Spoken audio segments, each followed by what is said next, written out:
এখন বাঙালি বলতে কি বোঝায়, মানে বাংলা বললেই বাঙালি, এটা তো না।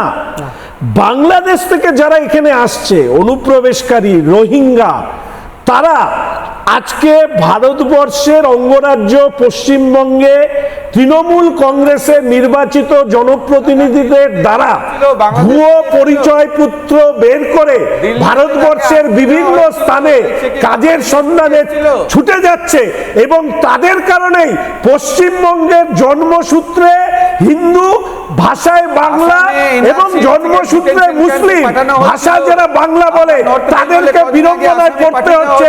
তার জন্য দায়ী হচ্ছে মমতা ব্যানার্জি এবং তার দল। এক, ২ নম্বর, মুসলিমদের ক্ষেত্রে বোমা মারে যে মুসলিম, মানে শওকত বাবুর মতন প্রশাসনিক মিটিং এ বলে এই শওকত হচ্ছে, তুই তো বোমা বাঁধিস।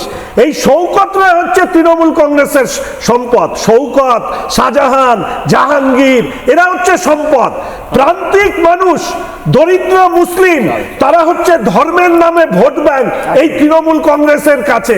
আর যাদের কাছে বই খাতা ইত্যাদি আছে, পড়াশোনার বিদ্যা আছে, কামাল বাবুদের মতন স্যাররা হচ্ছে তৃণমূলের কাছে বাড়ত।